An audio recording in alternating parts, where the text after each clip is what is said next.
Hello and welcome back to another live Saturday night. It is Saturday, March 23rd at 9 p.m. and we're back tonight talking about simulation theory. So, in honor of one of my favorite films, The Matrix, I've changed the background on one side here to green, as you can see. I was actually going to change it to purple, along, in line with the cyberpunk colors that I normally have going, but as soon as it was about simulation theory tonight, I thought I'd reference the Matrix colors and stick in some green.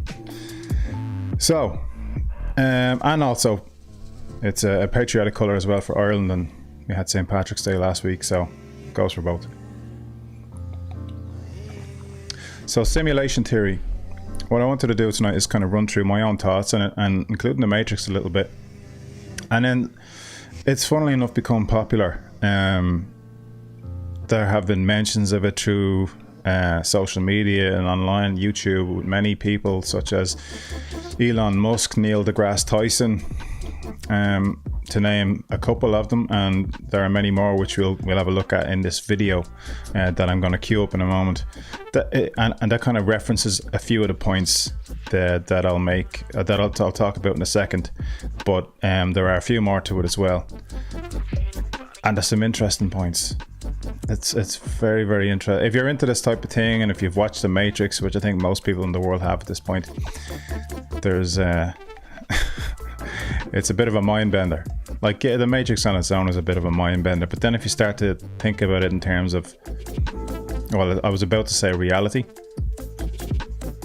but that's a funny term when you're talking about simulations. So in terms of what we consider reality, it's unusual. So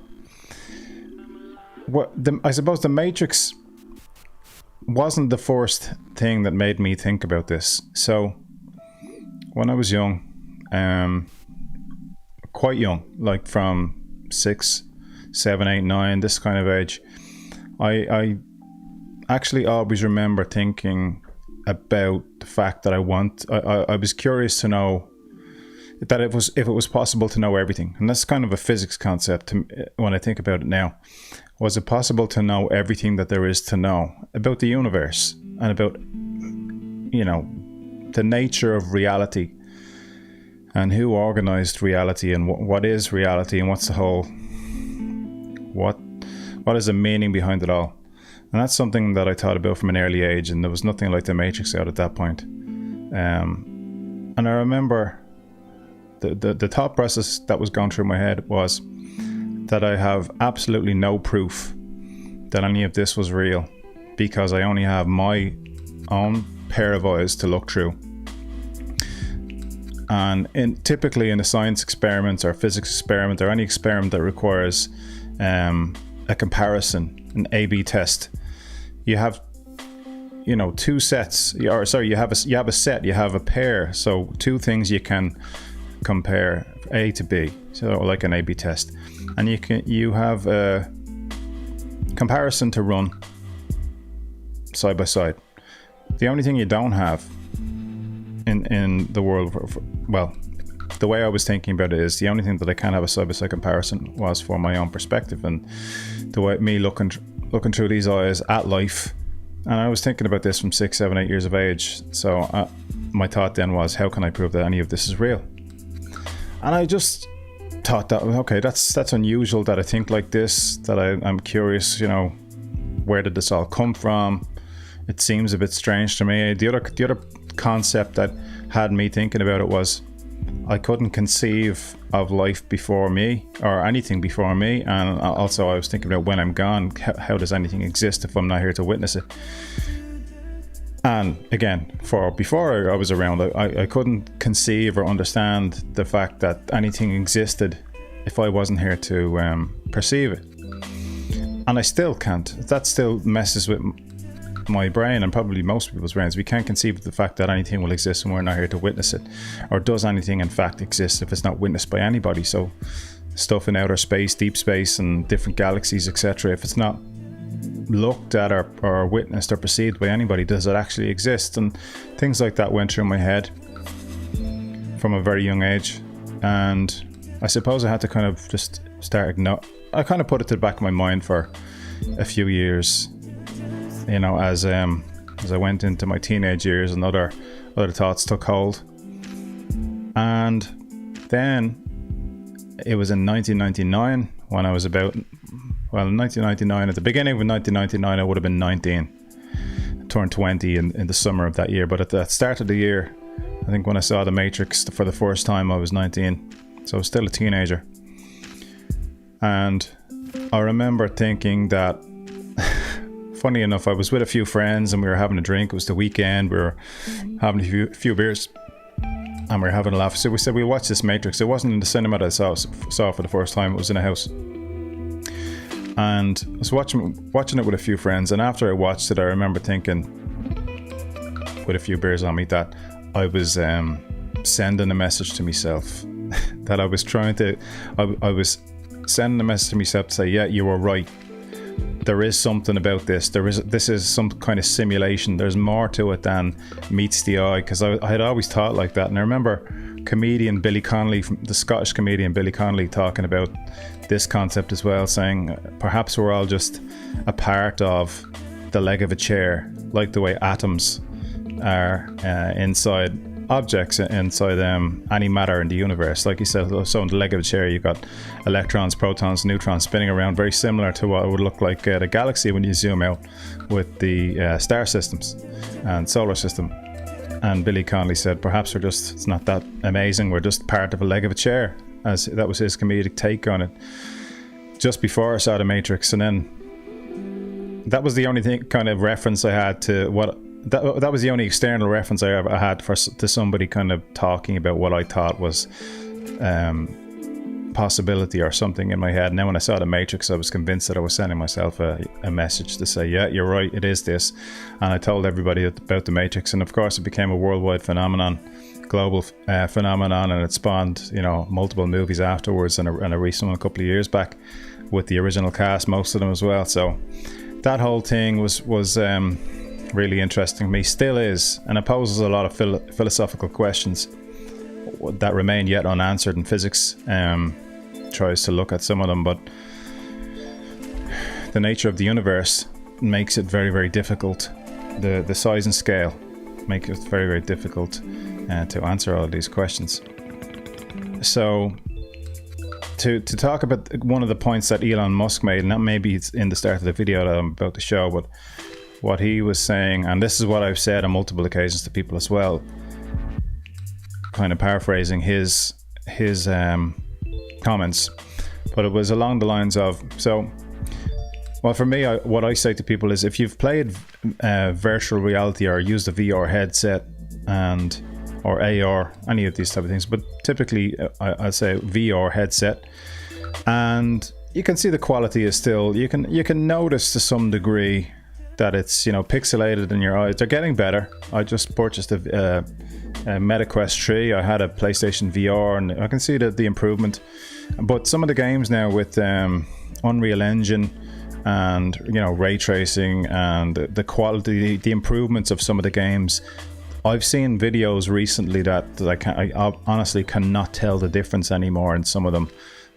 Very, very minor things I could spot, but that's just if you watch it for long enough, you might see something. But typically, if you watch the right portion of a video that's created with like Unreal Engine 5 or something along these lines, it can be very, very difficult to tell them apart from reality, real videos.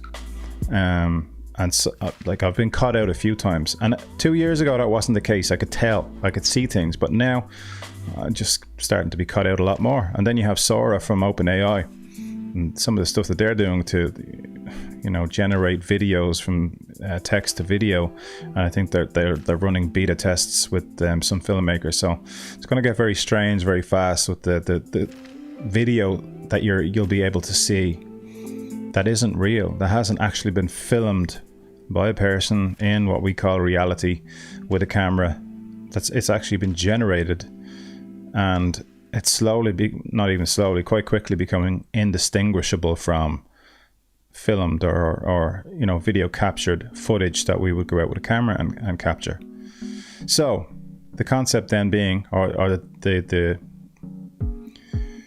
what I say is that people, so if you imagine any rate of improvement, and Elon Musk is the same thing, I think I'm paraphrasing him, if you envision any rate of improvement in technology at all, over 10 years, over 100 years, over 1,000 years, over any timeline you want, just make it long enough.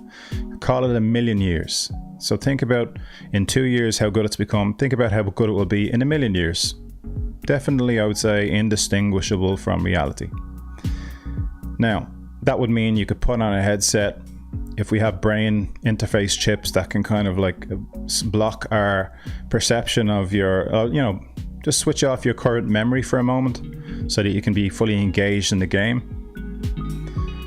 And if you, again, imagine any improvement over 1,000,000 years and become so good that it's impossible to tell, and you can have signals which electrical impulses like the Matrix A into your brain that simulate feeling in your limbs and everything else. Okay, what if that happened 1,000,000 years ago?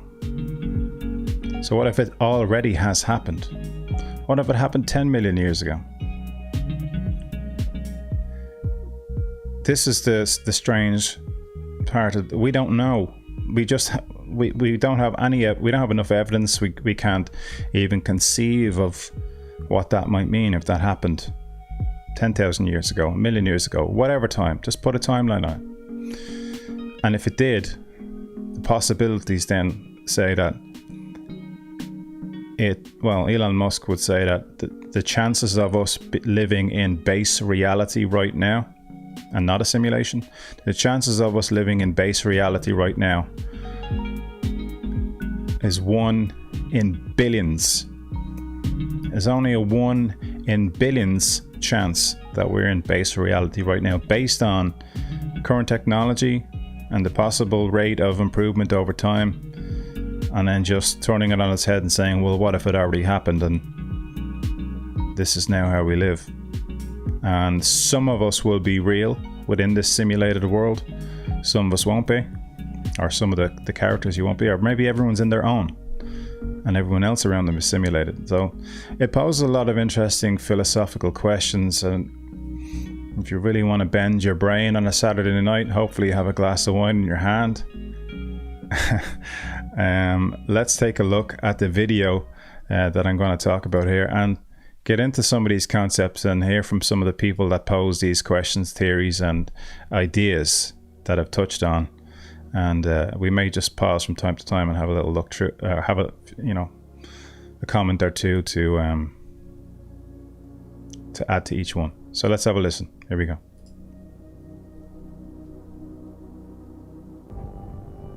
Are you living in a computer simulation? This was the title of the philosopher Nick Bostrom's now iconic paper. Published in 2003, Bostrom's ideas sent shockwaves through the academic world, through popular culture, and even religion. His paper suggested that more than a remote and whimsical prospect, there is a serious possibility that we and our entire reality are the simulation of an advanced civilization. Bostrom's paper proved so compelling that in 2016, a New Yorker article reported that many in Silicon Valley had become obsessed with the idea, and that 2 unnamed billionaires had secretly employed teams of scientists to attempt to break out of the simulation. Technology magnate Elon Musk has also been public about his personal fascination with this idea, including his conviction that the probability that we are living in base reality is 1 in billions. So why have prominent individuals, scientists and philosophers taken seriously this seemingly bizarre possibility? Is it true? And what might it mean? With the use of ever more powerful and sophisticated computers, over the last 50 years, humans have created ever more realistic virtual worlds. As far as anyone can presently tell, there is nothing which stands in the way of these simulated realities continuing to improve forever. Many now foresee a time when these virtual worlds will become so realistic that unless we had direct knowledge, it may be impossible for us to tell the difference between virtual worlds and base reality. And that's just a movie to point to there. Steven Spielberg won a couple of years back, probably a few years back now, well, like 2018, I think it may be. Ready Player One. That's a really good one to watch. I think it's on Prime or Netflix or one of those at the moment. So if you haven't seen Ready Player One, that's the current screenshot that was on there. So I'm going to go check that one out. Very interesting in line of what we're talking about. Raises the unsettling question, how do we know that we don't already live in a simulation? Could this have already happened? Could we be living in what Bostrom calls an ancestor simulation, a creation of an advanced civilization designed for the purposes of studying its own past? In truth, advanced civilizations may have countless reasons to run such simulations and would likely create astronomical numbers of them. It would therefore seem to follow that of all of the beings in existence, an overwhelming majority of them would be inhabiting simulations. The likelihood then that we occupy base reality would therefore appear very small indeed.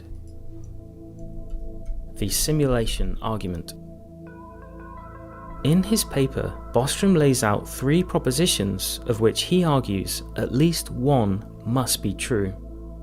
Proposition 1 is that all technological civilizations collapse or go extinct prior to reaching technological maturity. Proposition 2 is that civilizations can reach technological maturity, but for some reason they never create the kind of simulations which could resemble our world. If we reject either of these 2 propositions, Bostrom argues that we must accept his third, final proposition, that we are almost certainly living in a simulation. If you recognize that TV, it's the one from the scene in The Matrix 1999 where Morpheus shows Neo, where he explains to him that they're living in a simulation and that they're essentially batteries for the machines.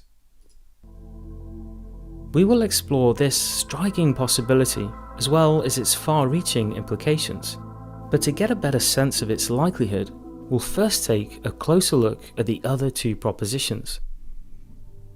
Proposition 1, the Great Filter.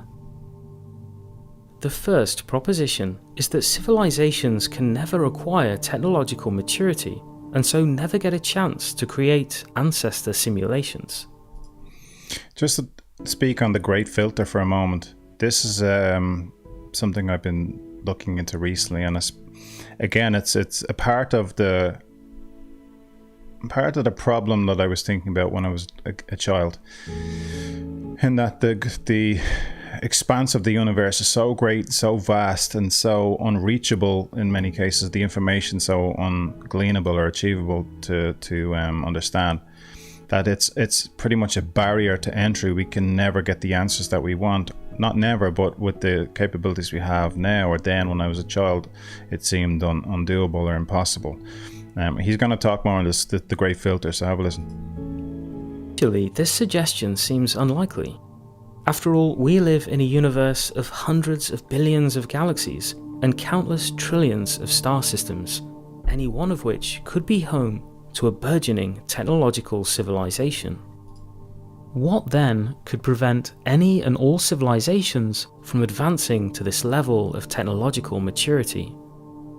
At the outset, the idea that any and all civilizations fail to achieve technological maturity seems grossly pessimistic. So why entertain this possibility? One proposed answer is that there simply are no other intelligent civilizations in the universe. Proponents of this view draw from the mysterious observation known as the Fermi paradox, that the universe around us seems oddly silent. Our universe has been habitable for life long before our solar system even formed.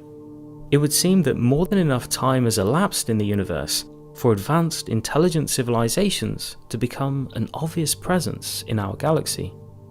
And yet we see no signs of burgeoning Type 3 civilizations or their galactic megastructures, the evidence of which, presumably, would be blazoned across our skies. When he referenced type 3, he's talking about the Kardashev scale. And the Kardashev scale talks about the ability of a civilization to utilize the energy of its planet, its solar system, its galaxy, and then eventually the universe. And it goes up to, I think it goes up to 7 or probably more than that, depending on who you talk to. But that's what it's about. And at the moment, humanity is less than 1. We haven't even reached 1 on the Kardashev scale. It's like 0.7 or something like that. So look up the Kardashev scale if you want to understand the reference of what he meant about a type 3 civilization. Again, we're not even type 1 at the moment. So what explains this eerie silence? One proposed answer is that there are evolutionary stages between inert matter and advanced intelligent life that are so astronomically rare that they prevent all or nearly all life from ascending beyond it. Such stages have been called great filters. Perhaps in our path of discovery there awaits a great filter in the form of an advanced technology, so destructive and uncontainable that it annihilates any civilization that discovers it. Some even argue that such a technology has already arrived in the form of nuclear weapons.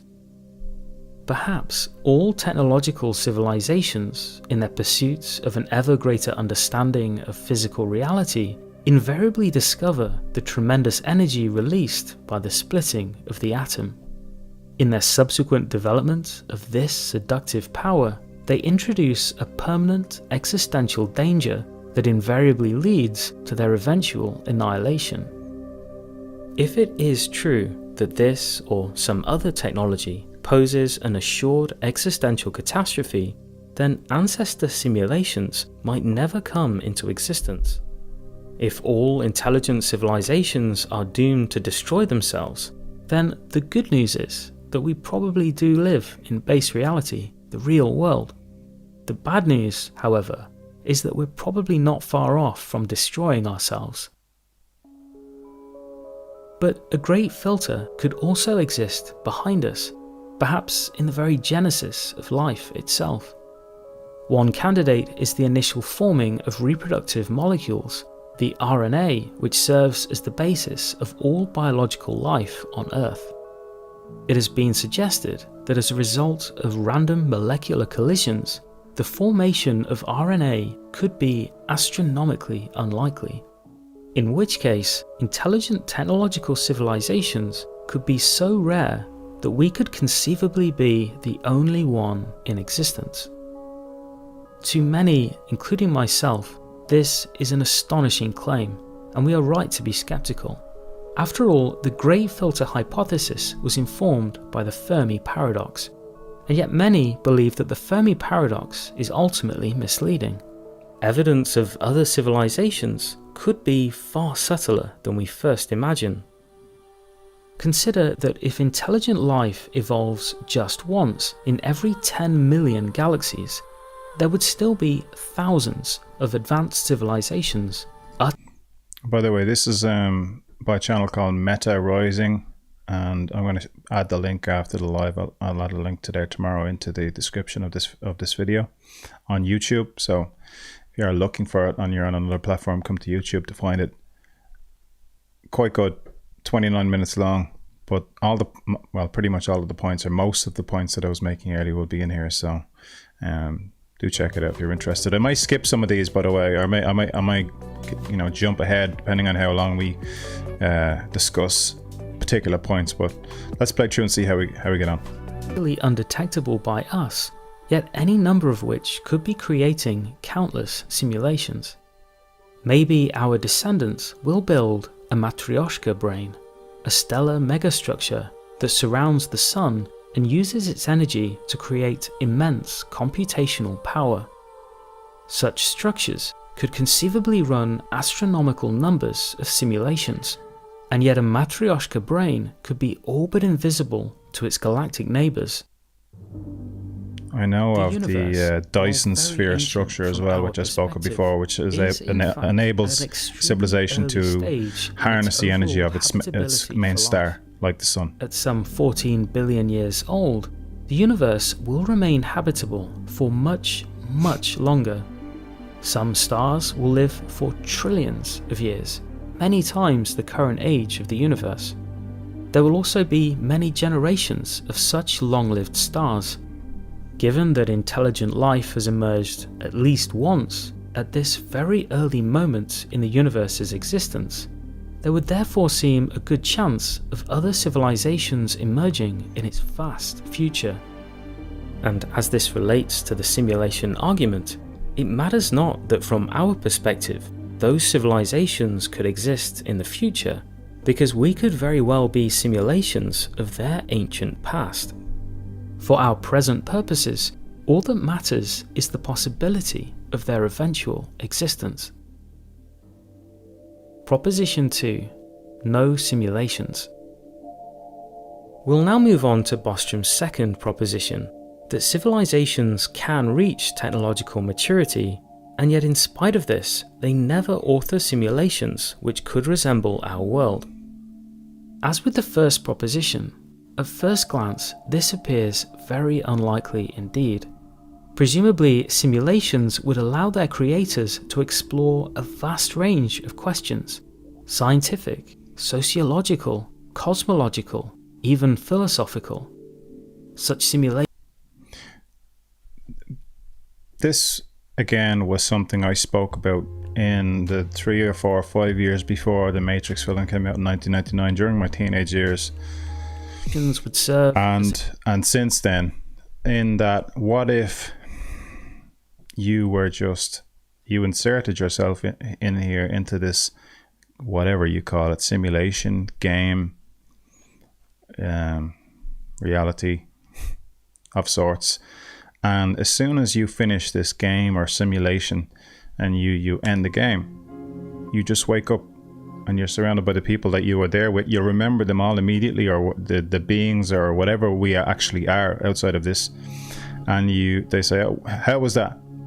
Was it good? And you're like, yeah, it was pretty good, let's try another one. Because the concept of time within the simulation can be adapted, molded, stretched, made to the perception of time in here could be hugely different to our perception of time if in fact we exist externally outside this simulation as beings of some sort, and that we put ourselves. That was one of the way that I used to look at it. So perhaps when this one's over, you all your memory of everything outside of this before you came here re-engages, and you can access it all again, and you're like, oh, that was good.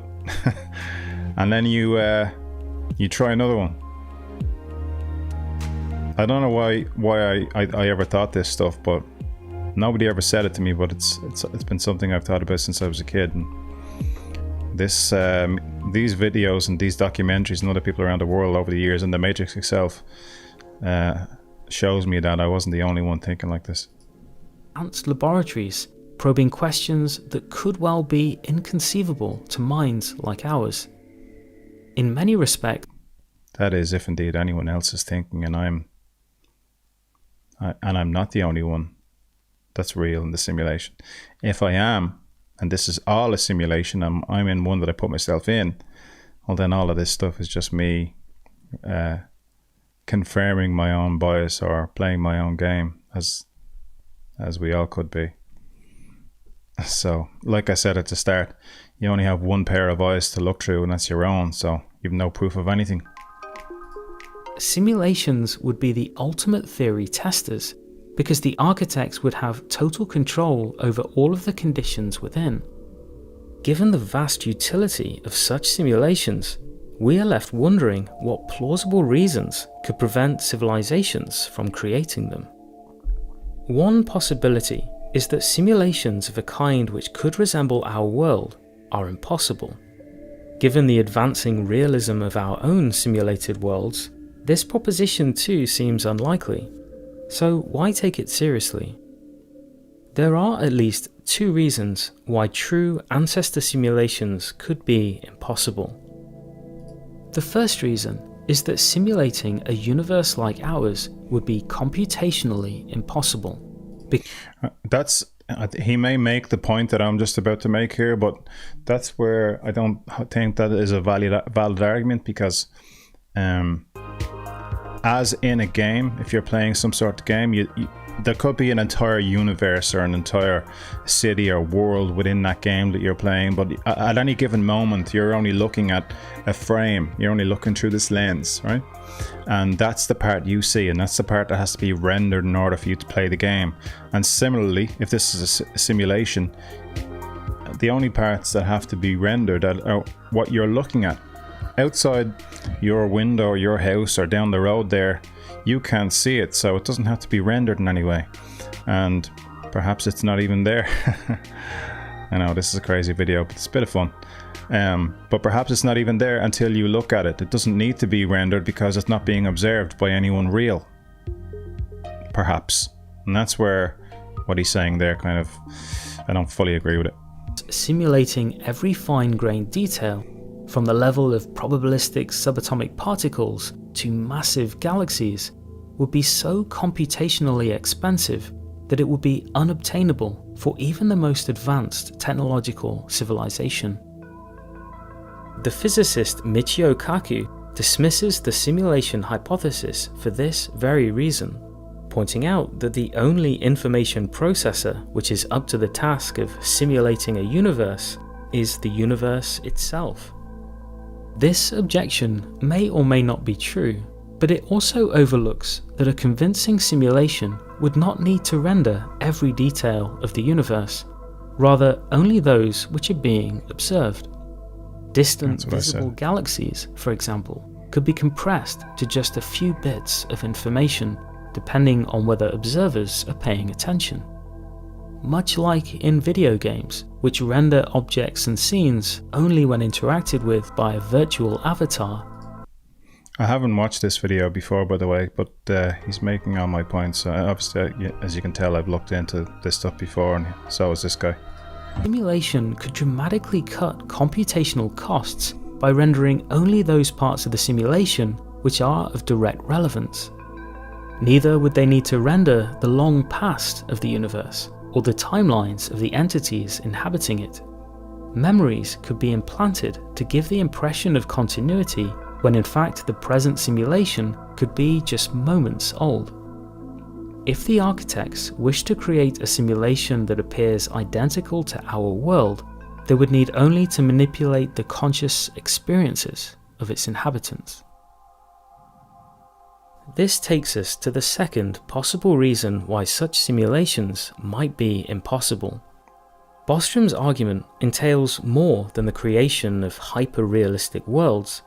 It invokes conscious inhabitants originating from within the simulation. In the Matrix films, the human inhabitants of the Matrix remain connected to physical bodies that persist in base reality. In Bostrom's argument, however, the conscious inhabitants are instantiated within the simulation itself. Yet there are reasons to consider that simulating a conscious mind in this way is impossible. But why might this be the case? It first needs to be said that we presently do not understand consciousness, how it exists, or why we have it. In fact, consciousness is one of the greatest mysteries we know of. How biological organisms aggregate an inner subjective experience is a millennia-old question that even our most advanced neuroscience has made no less mysterious. What the philosopher... There's a point on this that I was looking at recently, and some other videos I was watching, and they were talking about the fact that the human body, that the consciousness could perhaps, this is where what they were discussing, if consciousness could exist outside the human body, and that perhaps the body was just an antenna, a receiver of consciousness. So this biological device just receives consciousness from, universal consciousness, and there's a transmitter, which is the universe, and the receiver, which is this biological body. That was being discussed on another documentary I was watching a while ago. Interesting point. philosopher David Chalmers has called the hard problem of consciousness, is yet to be solved, with no clear sign what a solution to this mystery would even look like. In recent years, growing numbers of scientists and philosophers have argued that in consciousness, we have encountered an impasse which highlights the limits of our current materialist science, and that to truly understand consciousness, we may need to go beyond our present materialist assumptions. In fact, Chalmers and several other academics argue that we should take seriously the possibility that consciousness is in fact a kind of fundamental property, which science must eventually expand to include. If you can't explain consciousness in terms of the existing fundamentals, space, time, mass, charge, then as a matter of logic, you need to expand the list. The natural thing to do is to postulate consciousness itself as something fundamental, a fundamental building block of nature. While this may or may not be true, it could also be the case that digital simulations are simply the wrong kind of substrate on which to instantiate consciousness. For example, that the digital language of computation is, at its basis, purely syntactic. The interior semantic qualities unique to consciousness may lie forever beyond what can be realized by digital computation. Digital simulations might be able to create a behaviorally identical representation of a mind, but whether or not these simulations could acquire the interior quality of consciousness remains an open question. Recall that Bostrom's argument centers on our being in a computer simulation. But if, as the neuroscientist Christoph Koch has put it, consciousness cannot be computed, then as unmistakably conscious beings, we could not be living in a computer simulation. The funny thing is that I often think about the fact that if this is not in fact a simulation, then it's just as weird and strange, if not stranger, than this concept of the simulation theory. In, what we know from current physics and cosmology and science in relation to the age and size of the universe and where we are within it, that's probably even weirder than simulation theory. So either way, it's almost unfathomable. It's just like mind-bending. So whatever way you look at it, it's crazy, strange, and just hard to wrap your head around the human brain. The human brain definitely has trouble wrapping its head around, wrapping your mind around the concept of, because we have a linear concept of time, a linear perception of time, where something, beginning and an end, where the universe seems infinite in size, and we always think of like a road can't go on forever. But then again, if we reach the end of the road, there's usually something past that road. But how can that go on forever? We can't conceive of either being true. It's like it's a problem in our brain that we can't resolve. So, yeah, that to me is unusual in and of itself. But what about some other kind of simulation? It is worth keeping in mind. I was looking for the word paradox. To me, it's a paradox. That one way or another, our brains are conscious. Furthermore, our brains are, in a certain sense, reality simulators of a human experience. How a brain achieves this feat remains a mystery to us, and yet a much more advanced civilization would presumably have a much more advanced science of consciousness. Perhaps one that goes far beyond our present materialist assumptions. Should consciousness turn out to be a fundamental property of reality, advanced civilizations may nonetheless develop technologies for vectoring this conscious interiority in any way they desire. Similarly, if consciousness is non-computational, we nonetheless cannot rule out the larger idea that we are in some kind of simulated reality. albeit one beyond our current scientific paradigm.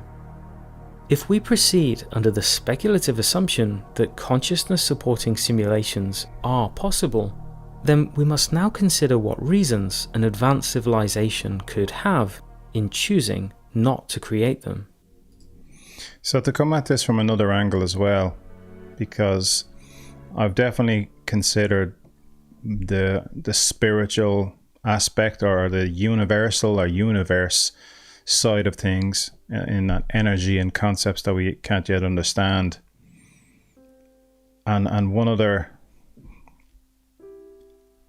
concept that I had listened to somebody speak about was the fact that, well, what he said was that he was saying that we are spiritual beings sent here to have a finite human experience in this place, so that we sent ourselves here. We chose the time, the place, the body, the person, and what it is we wanted to come here for and learn, and why. And we remove, again, or blocking our memory or knowledge of where we came from while we're here, so we can experience this for what it is and appreciate it. And afterwards we return home to what we've always known. But we can't really appreciate this and have gratitude for it if we know everything that's out there and that it's infinite.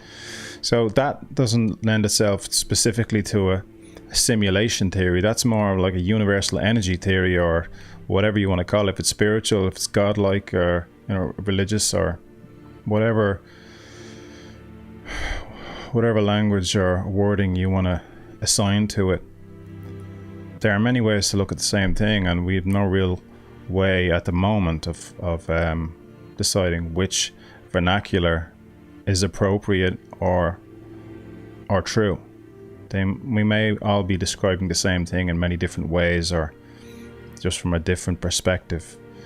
But it's important to note there are many ways to look at this, and many different words or ways of describing probably a similar thing. But again, we don't know. It's good to be open to the other opinions and points of view. Ethical impasse. In broad terms, their objections may lie on ethical grounds. A more advanced civilization may operate under a comparatively more advanced ethics. After all, there seem to be many aspects of ethics that can be rationally derived. Bostrom himself considers that intelligent civilizations may universally converge on specific ethical precepts relating to the treatment of conscious beings. To limit avoidable suffering as an obvious example. Perhaps a convergence among advanced intelligences will deter the creation of fabricated realities in which conscious beings can suffer. Perhaps at the stage when simulations become possible, advanced societies have already in place a strong law preventing their creation. If this notion of ethical convergence is plausible, then in our finding ourselves inhabiting a reality of much apparently needless suffering, this might count against our being in a simulation. We'll return to this possibility, but again, this view depends on the idea that future civilizations will invariably converge in their moral principles. While this has some plausibility, for it to be a decisive factor in the simulation argument requires the strong claim that it be true of every civilization without exception. Because if just one civilization chooses to pursue this technology, the likelihood that we are inhabiting one of their simulations grows dramatically. Recall that Bostrom's second proposition is that civilizations can reach technological maturity and yet don't create simulations which could resemble our world. As with the first proposition, this turns out to be much more complicated than it first appears. At first glance, Bostrom's argument would seem to suggest that we almost certainly do live in a simulated reality, and yet, on closer inspection, the other two propositions are highly ambiguous. Does the Fermi paradox suggest that advanced civilizations are astronomically rare? Do great filters constrain the ascension of life from inert matter? could consciousness resist any and all simulation? And might ethical convergence deter the creation of simulations with conscious beings? By the way, I've linked this makes light video link in the YouTube description, a roughly even so you can check it out probability there. between his three propositions. As he puts it, quote, "In the dark forest of our current ignorance, it seems sensible to apportion one's credence roughly evenly between 1, 2, and 3." End quote. It would seem that Elon Musk's startling claim that the chances we live in base reality are 1 in billions can be replaced by a much more conservative 1 in 3, a real possibility that we should nonetheless take very seriously. So let us then take seriously this possibility that we do live in a simulation. What would be the broader implications? What might it mean for us? A simulated reality. It is sometimes implied that if we do live in a simulation, then we inhabit a fake world, a meaningless existence trapped in a counterfeit reality. But if the simulation hypothesis is correct, we might equally view this as a further discovery that reality is far stranger, subtler, and deeper than we previously imagined. That intelligence gives rise to nested realities. As opposed to living in a fake world of fake experiences, we could see ourselves as inhabiting the inward fractal growth of reality itself. If we are simulated minds, we are nonetheless unmistakably conscious. After all, consciousness, as the philosopher René Descartes famously observed, is the one thing in reality that can never be doubted. A conscious, simulated mind, if such a thing is possible, would nevertheless be a real mind with real experiences, and would therefore be an unmistakably real vector of moral and ethical significance. Our experiences would matter as much as any experience in base reality. The simulation hypothesis also offers a thought-provoking, naturalistic way in which certain traditionally religious ideas might be true, including that we live in an intelligently designed universe presided over by an omniscient, omnipotent creator or creators. Furthermore, depending on the kind of simulation, other religious comparisons can be drawn.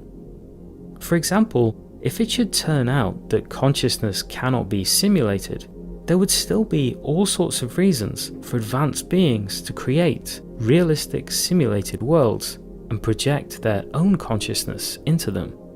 Such minds could have unimaginable new experiences, inhabit new identities, and otherwise freely explore the vast, uncharted regions of the state space of consciousness.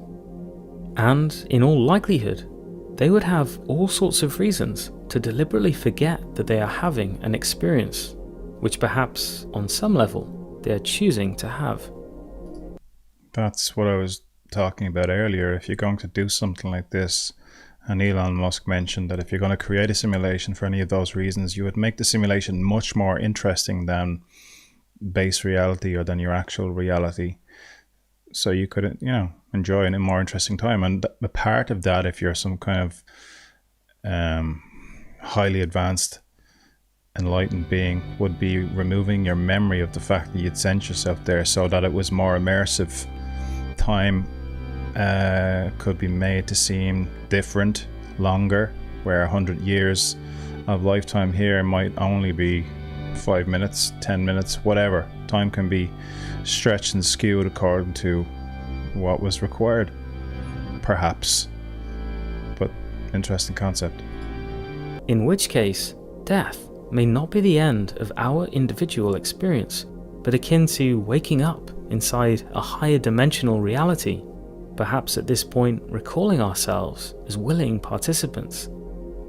It is conceivable that in a populous future of advanced civilizations, there may be trillions of such simulated lives, perhaps even outnumbering those in base reality. If we are such beings, we would be the denizens of another plane of reality, more real than this one, in which we are visitors to this world, after which we return home and evaluate our experiences. A form of reincarnation. Honestly, I did not watch this, but I have to give credit to this guy in the Meta Rising channel. Very well done. Yeah, you got to go and check this guy out. There's probably some information there. And what has he got? Patreon support. Very good. Let's play the rest. There's only a few minutes left. Would therefore be conceivable, in which a collection of simulated lives becomes the experience of a single entity, perhaps gleaning new knowledge via the perspective of oneself through another.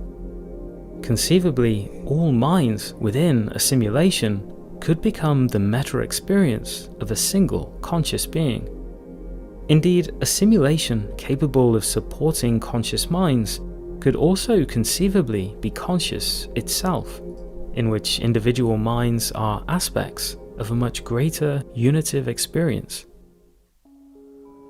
Bostrom's simulation argument has captured the imagination of a generation of thinkers. It has found its way into popular culture and even theology and religion. It is an argument that in some ways came out of nowhere and yet forced us to re-examine everything from its new perspective. At the height of the digital age, the simulation argument emerges as the apex metaphysical question of our computational paradigm, in which we, as generations before us, viewed the world through the highest technology of our time. For what it's worth, I think Bostrom's argument is sound, insofar that at least one of his 3 propositions must be true. And yet for every argument defending one of the propositions, there seems to be an equally cogent argument against it. When I set out to make this video, I expected to arrive at a much clearer view than I have. As a skeptic about digital consciousness, I expected to come down against our living in a simulation. But I find it difficult to rule out a broader definition of a simulation that goes beyond computation, and perhaps also beyond our current materialist paradigm.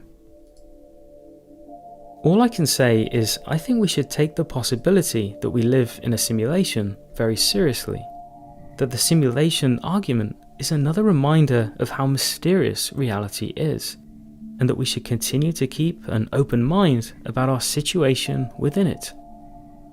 One perspective is that we have always been building simulations, that from our earliest manipulations of the physical world with primitive tools, we have been externalizing our intentions and constructing our own realities.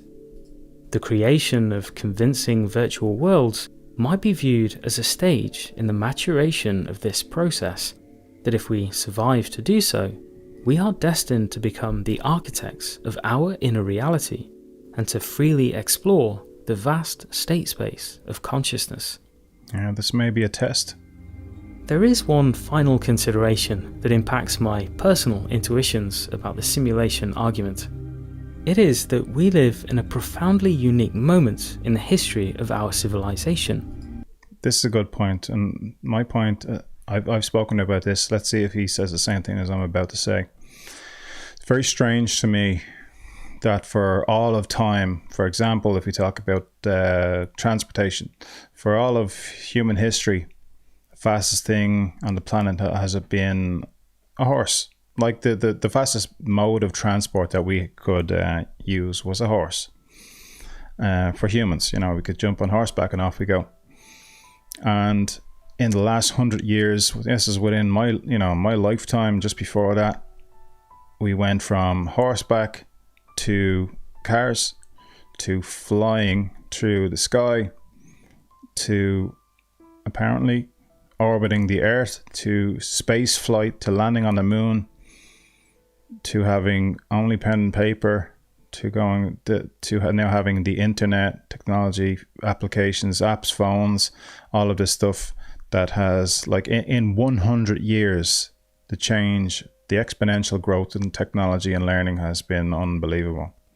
And it just so happens to have happened in and around my lifetime. So like a Goldilocks time. We're in the Goldilocks zone in our galaxy,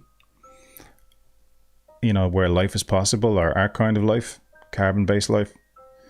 And I also think you could relay that term, or use that term, for the time period in which we find ourselves, a Goldilocks period, where all these things have kind of just happened pretty much in a short space of time. Quite strange. Let's see, does he say the same thing? Which, for the first time, we have acquired the technological power sufficient to destroy ourselves, and yet without the wisdom to ensure that we don't. One way or another, this period will be comparatively short, a few centuries at most. The philosopher Toby Ord calls this moment of vulnerability the precipice, and argues that should we survive this time, it will forever be remembered as one of, if not the most significant moment in history, when a civilization either grasps the mantle of its vast cosmic future or succumbs to existential catastrophe. And yet, for exactly this reason, any simulation architects would also presumably consider this time of extremely high interest for all sorts of reasons, including understanding their own origins. Of all of the historical moments we could find ourselves living through, I can think of none more likely than ours to be simulated.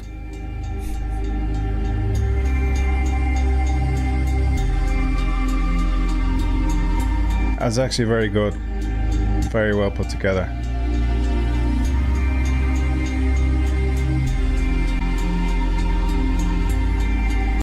Yeah, go check out that channel. Meta Rising. I've added the link of that video to the description of this video on YouTube, of this live. So you should see it there now. If you're fresh, or when it ends, you can go and check it out. If you're watching elsewhere, check it out on YouTube. Very well done. Thanks to Meta Rising. Credit to them. I just wanted to watch it and react because it was one of the best ones that I opened it and watched the first like minute and a half, and it just, again, the quality of it was really good. The first couple of points resonated, so I said I'll go with that. But I purposely didn't watch it in advance so I could honestly and spontaneously react to it live, you know, and not have anything rehearsed, so we can have a bit of fun with it. Yeah, really interesting. Another point he was talking about then, this particular time would be great to observe, and it's likely to be simulated because of its interest and the interest that it generates, or the things that are contained within this short period of time, few centuries.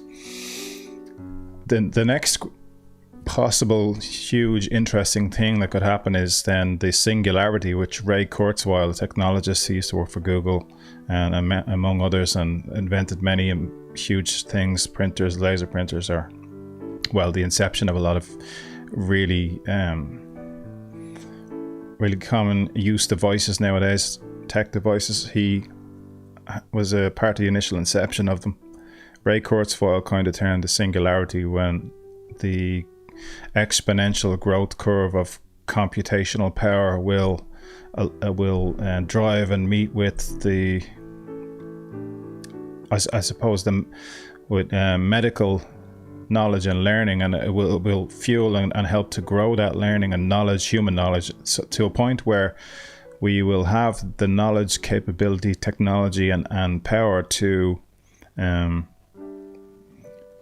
become immortal, essentially, and to use those capabilities to avoid death, and to make death not a certainty. So to be able to reverse aging, for example, or to extend our lives, or to transfer consciousness. So, you know, perhaps I've spoken about this before, perhaps when computational ability and quantum computing and AI merge and grow exponentially for the next 2 or 3 decades, and the year that he put on this particular time called the singularity was in and around 2045, so only about 21 years away, not too far, and which he really believes we'll achieve escape velocity for immortality. and the possibility that no one will need to die at that point, because the technology through computational technology in conjunction with medical ability and technology, and one informing the other, will be so advanced at that point that we'll be able to solve any problem related to degradation of our bodies and minds due to aging. So in essence, we'll be able to reverse that. That's the concept of the singularity. Now, I may be messing it up slightly, but check it out. The guy's name is Ray Kurzweil, Kurzweil, Ray Kurzweil. And the theory or concept is called the Singularity. 2045 is the year. Something interesting to look at. If I haven't melted your brain already, or made you click away because it was hurting your mind too much, maybe have a look at that later and see what you think. So some interesting stuff. We're right on time tonight. It's 10 o'clock. It's 10:01, and that was a bit of fun. That was an interesting one. I was glad to do that one. It's been a part of my thought process ever since I can remember, thinking about anything more advanced than I like sweets, at age 4 or 5. So yeah, some interesting stuff. And the Matrix obviously is now a cultural phenomenon across the world. Everybody knows about it and has watched multiple movies about this. And the most recent one was pretty good too. So a lot of philosophical questions raised on these points. Interesting. So if you have any thoughts on this, as usual, add a comment to whatever video, whatever platform you're watching this video on. I'd be interested to hear what you have to say, your thoughts, philosophies, and ideas on the subject. And if there are any other interesting documentaries or videos like the one we watched tonight about this subject, please send them. Please share them in the comments for other people to see. Let me know. Maybe I can check them out and we can revisit this topic again. And it'll be interesting in the near future then if we can have a guest on in this field, perhaps in physics or cosmology, astrophysics, or something along those lines, or even just a philosopher that has some interesting thoughts on these subjects. If we could get somebody on and have more of a conversation on this, it'd be great. So I'm going to end it there for this live Saturday night on simulation theory. I hope you enjoyed watching this and I didn't melt your brain too much, and let me know what you thought. So for now, this live Saturday night, March 23rd. That's it.